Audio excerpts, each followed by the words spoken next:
अगर आप DV lottery के जरिए अमेरिका जाने का ख्वाब देख रहे हैं तो अब एक बड़ा बदलाव आ गया है।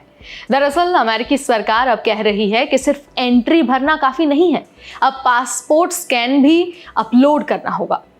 तो आखिर ये जो नया रूल है वो क्यों लाया गया है, इससे किसे फायदा होने वाला है और किसे नुकसान होने वाला है, और सबसे बड़ी बात ये, सबसे बड़ा सवाल ये कि क्या आपका सपना इसी वजह से रुक सकता है। चलिए आपको सब कुछ बता देते हैं बहुत आसान भाषा में। हाय एवरीबॉडी, मैं हूं नेहा आपके साथ और आप देख रहे हैं एनबीटी टेक इन। यूएस स्टेट डिपार्टमेंट ने एक नया रूल प्रपोज किया है।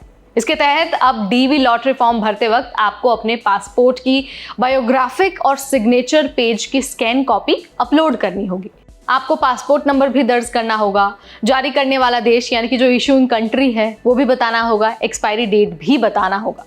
ये सारी चीजें जरूरी हैं, अदरवाइज आपकी एंट्री डिस्क्वालीफाई हो सकती है। अब जरा ये समझ लीजिए कि इस रूल से छूट किसे मिलेगी। तो देखिए, सिर्फ 3 कैटेगरी के लोगों को छूट मिलने वाली है। एक, जिनके पास कोई देश नहीं है। दूसरा, कम्युनिस्ट कंट्रोल वाले देशों के नागरिक जिनके लिए पासपोर्ट लेना असंभव है, जिनके पास पहले से यूएस का अप्रूव्ड वेवर है। अब देखिए, पिछले कुछ सालों में डीवी लॉटरी में फ्रॉड बहुत बढ़ गया है। बांग्लादेश, यूक्रेन और कंबोडिया जैसे देशों में फर्जी एंट्री, फ्रॉड एजेंट्स और स्कैम गैंग्स लोगों को ठग रहे थे। एग्जाम्पल की अगर हम बात करें तो यूक्रेन में एक ट्रैवल एजेंसी से जुड़ा गैंग है। ये गैंग लोगों से $15,000 तक की डिमांड करता था, और अगर कोई इस डिमांड को फुलफिल नहीं करता था तो उनकी डीवी एंट्री वो दूसरों को बेच देते थे या फिर फर्जी शादी करवा देते थे। अब देखिए, नए नियम के अनुसार पासपोर्ट स्कैन से असली और नकली पहचान में फर्क करना आसान हो जाएगा। एक ही व्यक्ति की डुप्लीकेट एंट्री रोकना आसान होगा और डीवी सिस्टम ज्यादा सेफ और ट्रैक करने लायक बन जाएगा। लेकिन ध्यान ये रखना है कि 2019 में भी ऐसा ही रूल लाया गया था। 2021 से 2023 तक वो लागू भी हुआ। उस समय डुप्लीकेट एंट्रीज में भारी गिरावट आई थी। 2020 में जहां पर 25 लाख डुप्लीकेट एंट्री हुई थी, 2022 में वो घटकर सिर्फ 7.6 लाख रह गई। पर 2022 में कोर्ट ने तकनीकी कारणों से इस रूल को हटा दिया था। अब फिर से इसे वापस लाया जा रहा है और इस बार प्रॉपर नियमों और पब्लिक कमेंट के साथ लाया जा रहा है।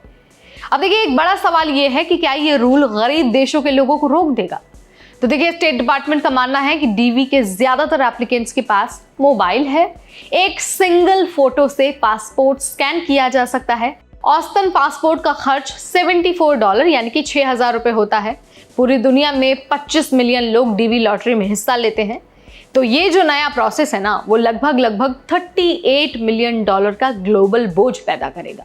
लेकिन डिपार्टमेंट का कहना है कि सुरक्षा ज्यादा जरूरी है, और अगर कोई गलत पासपोर्ट डिटेल देता है या फिर झूठ बोलकर अगर एग्जम्पशन क्लेम करता है तो उसे सीधा डिस्क्वालीफाई कर दिया जाएगा।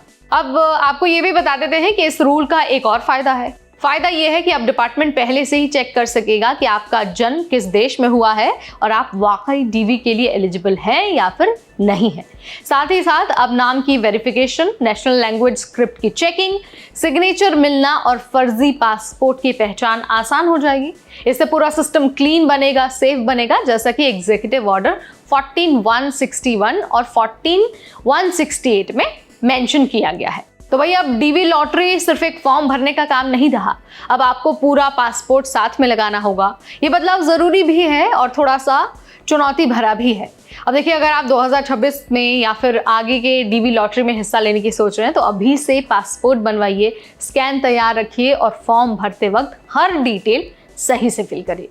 तो यहाँ पर मैंने आपको हर एक अपडेट दे दिया है, बहुत आसान भाषा में समझा दिया है। अगर फिर भी आपके मन में कोई डाउट है, कोई सवाल है, तो कमेंट के जरिए आप पूछ सकते हैं। इस वीडियो में फिलहाल इतना ही। Till then, this is me Neha Upadhyay, signing of.